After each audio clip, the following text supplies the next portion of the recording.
करोड़ से भी ज्यादा लोग। जस्ट इमेजिन करो, एक टीयर 2 सिटी से आने वाला लड़का जिसके पास ना तो कोई फैंसी स्टूडियो है और ना ही कोई पीआर एजेंसी, फिर भी वो इतनी मैसिव ऑडियंस तक अपनी रीच बना लेता है। ये लिटरली किसी मिरेकल से कम नहीं लगता, राइट? अरे भाई भीड़ कितना पता नहीं यार, किससे मिलने आए?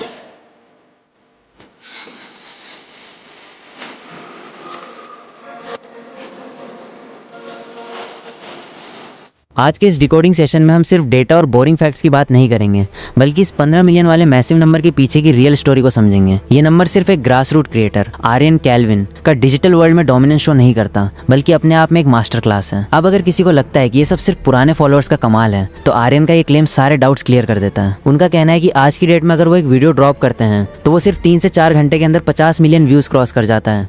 बोल 50 मिलियन का कंटेंट कैसे रेडी होता हम दिखा रहे, देख।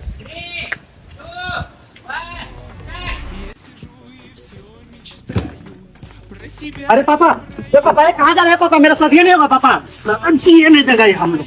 ये पापा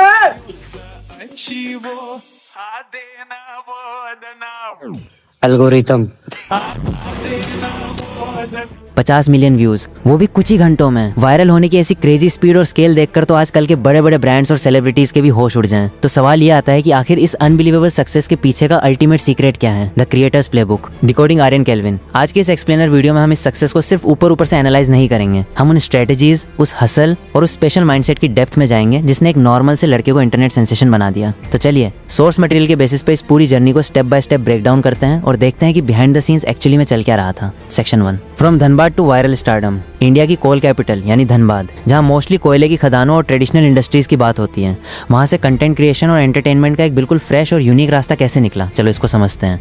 आर्यन की एजुकेशनल टाइमलाइन लिटरली बहुत इंटरेस्टिंग है। 10th पास करने के बाद साइंस से 12th कंप्लीट की और फिर इलेक्ट्रिकल इंजीनियरिंग के डिप्लोमा में एडमिशन ले लिया। लेकिन स्टोरी में सबसे बड़ा और रिस्की प्लॉट ट्विस्ट तब आता है जब 6th सेमेस्टर में, मतलब डिग्री पूरी होने से एग्जैक्टली पहले, पढ़ाई ड्रॉप करने का डिसीजन लिया गया। ये कोई ओवरनाइट लिया गया इंपल्सिव डिसीजन नहीं था, ये अपनी मेहनत और कंटेंट क्रिएशन पर पूरे सेल्फ बिलीफ के साथ लिया गया एक कैलकुलेटेड रिस्क था। वैसे ये कैल्विन नाम कैसे पड़ा, इसकी बैक स्टोरी भी काफी मजेदार है। हम सबको पता है कि कैल्विन टेम्परेचर मेजर करने की एक साइंटिफिक यूनिट है। 10th क्लास में साइंस पढ़ते टाइम आर्यन को ये वर्ड इतना कैची लगा कि उन्होंने इसको अपना परमानेंट डिजिटल सरनेम ही बना डाला, आर्यन कैल्विन। अरे एक बार बताओ यार, आपका नाम केल्विन कहाँ से आया? आज तक किसी ने पूछा नहीं है, मैं बता रहा हूँ कि जब मैं 10th में था ना, तो टेम्परेचर सेल्सियस, डिग्री, फ़ारेनहाइट, एक होता है केल्विन।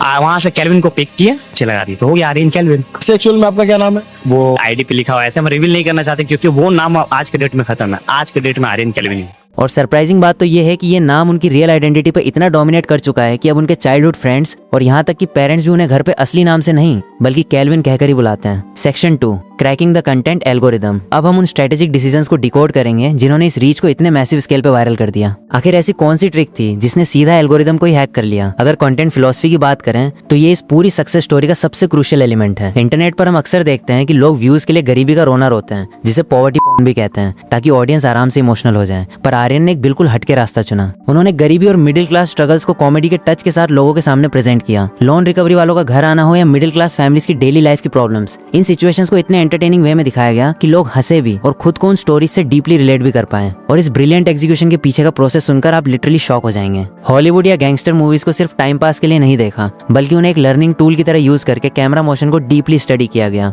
बिना किसी एक्सपेंसिव गिम्बल या हाई एंड इक्विपमेंट के सिर्फ एक नॉर्मल स्मार्टफोन यूज करके टीम को दौड़ते हुए एक्शन शॉट्स लेना सिखाया गया। बार बार फेल होने और रीट्राई करने के बाद वो डायनामिक कैमरा मूवमेंट अचीव हुआ, जो आज आर्यन के कंटेंट का सबसे बड़ा सिग्नेचर स्टाइल बन चुका है। Section 3, battling hacks and haters. अब हर चमकती चीज के पीछे थोड़ा डार्क साइड भी होता ही है। इस अमेजिंग सक्सेस स्टोरी का भी एक डार्क फेज है, जहां सिर्फ डिजिटल वर्ल्ड की ही नहीं बल्कि काफी डेंजरस फिजिकल चैलेंजेस को भी फेस करना पड़ा। हमारे सोर्सेज ने कई सीरियस डिजिटल हर्डल्स का जिक्र किया है। एक बार तो उनका 15 मिलियन वाला पूरा अकाउंट ही सस्पेंड करवा दिया गया और उसको हैक करने की काउंटलेस कोशिशें हुई, लेकिन यहाँ काम आई उनकी स्ट्रॉन्ग कम्युनिटी। फैंस ने इतना बड़ा कैंपेन रन किया कि सिर्फ 12 घंटे के अंदर अकाउंट वापस रिस्टोर हो गया। लिमिट तो तब क्रॉस हो गई जब खुद के ओरिजिनल कंटेंट पर ही किसी और ने कॉपीराइट स्ट्राइक मार दी। इस इशू को मेटा की सपोर्ट टीम के साथ मिलकर फिक्स करना पड़ा। फेसबुक मोनेटाइजेशन भी बार बार बैन होता रहा, पर आर्यन का फोकस बिल्कुल डिस्ट्रैक्ट नहीं हुआ। वो कंसिस्टेंटली अपनी रीच और लॉयल ऑडियंस बिल्ड करने में लगे रहे। इन डिजिटल अटैक्स के अलावा ऑथेंटिक कंटेंट क्रिएट करने की जो फिजिकल कीमत चुकानी पड़ी है वो सीरियसली डरावनी है। फेस पर 6 टांके, टूटी हुई नाक और एक 15 फीट ऊंची जंप वाले स्टंट में दोनों पैरों का बुरी तरह फ्रैक्चर हो जाना, ये सब कुछ वीडियो शूट के टाइम पर हुआ।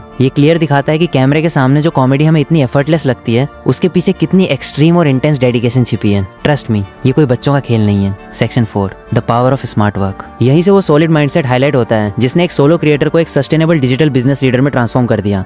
उनके काम करने के स्टाइल को ये कोट परफेक्टली समराइज करता है। Don't just do donkey work, hard work is necessary but mix it with smart work. Basically सिर्फ गधों की तरह ब्लाइंड हार्ड वर्क करने से कुछ हासिल नहीं होगा। मैसेज एकदम क्रिस्टल क्लियर है। अगर कोई कंटेंट परफॉर्म नहीं कर रहा तो बार बार उसी दीवार पर सिर मारने के बजाय थोड़ा पॉज लीजिए, अपनी स्ट्रैटेजी को पिवट कीजिए और स्मार्ट अप्रोच के साथ काम कीजिए। इतनी छोटी एज में अपनी टीम को लीड करने के लिए आर्यन ने कुछ बहुत ही सॉलिड ग्राउंड रूल्स सेट किए। जैसे ईगो क्लैश को अवॉइड करने के लिए ये फिक्स किया गया कि टीम का सिर्फ एक ही लीडर होगा। पॉवर्टी से बाहर आने के लिए सबसे फर्स्ट प्रायोरिटी पैसा कमाना रखी गई। इसके अलावा टीम के हर सिंगल मेंबर की इंडिपेंडेंट फेस वैल्यू बिल्ड करने पर फोकस किया गया ताकि सब एक साथ ग्रो करें। और हाँ, किसी भी तरह के डिस्ट्रैक्शन से स्ट्रिक्ट डिस्टेंस मेंटेन करना पड़ेगा, जो कि एक सुपर मैच्योर और प्रैक्टिकल लीडरशिप अप्रोच है। Section 5, family, fame and future. तो इन सारे चैलेंजेस, इंजरीज और स्ट्रगल्स का पर्सनल लेवल पर फाइनल रिजल्ट क्या निकला, चलिए देखते हैं। ये एक्सपीरियंस पूरी तरह से रॉ इमोशन से भरा हुआ है। आर्यन बताते हैं कि जब मैं अपनी नई स्कॉर्पियो के अंदर बैठा तो इतने सालों की मेहनत फ्लैशबैक की तरह मेरी आंखों के सामने आ गई और मैं कंप्लीटली ब्रेक डाउन हो गया। हमेशा फाइनेंशियल स्ट्रगल्स फेस करने वाली फैमिली का एक लड़का जब अपनी लाइफ की पहली कार एक स्कॉर्पियो S11 खरीदता है तो वो मोमेंट कितना पावरफुल होता है, ये हम इजीली समझ सकते हैं।